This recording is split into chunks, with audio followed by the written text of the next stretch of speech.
I remember a teacher that I had. Now, I went through the 7th grade. I went to the 7th grade. I left home when I was 10 years old because I was hungry.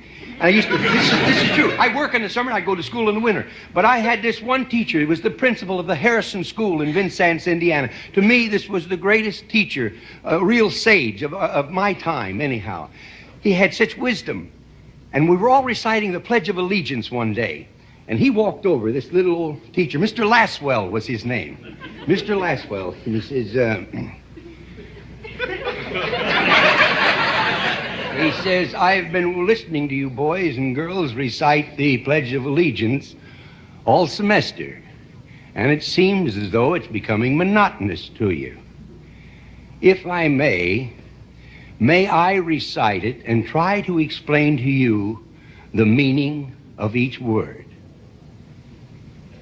I, me, an individual, a committee of one, pledge, dedicate all of my worldly goods to give without self-pity, allegiance, my love and my devotion to the flag, our standard, Old Glory, a symbol of freedom.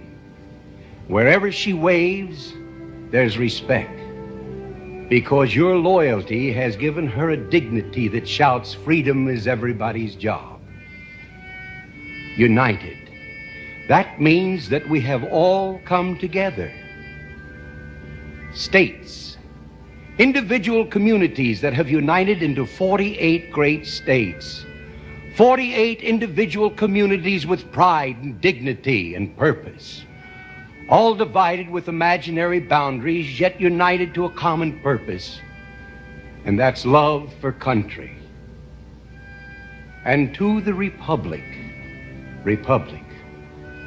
a state in which sovereign power is invested in representatives chosen by the people to govern. And government is the people, and it's from the people to the leaders, not from the leaders to the people, for which it stands.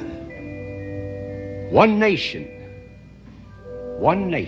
meaning so blessed by God, indivisible, incapable of being divided, with liberty, which is freedom, the right of power to live one's own life without threats, fear, or some sort of retaliation. And justice, the principle or qualities of dealing fairly with others. For all, which means, boys and girls, it's as much your country as it is mine. And now, boys and girls, let me hear you recite the Pledge of Allegiance. I pledge allegiance to the flag of the United States of America and to the republic for which it stands, one nation, indivisible, with liberty and justice for all.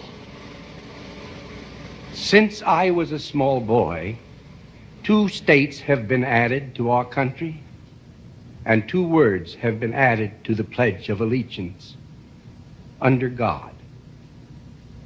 Wouldn't it be a pity if someone said that is a prayer and that would be eliminated from schools too?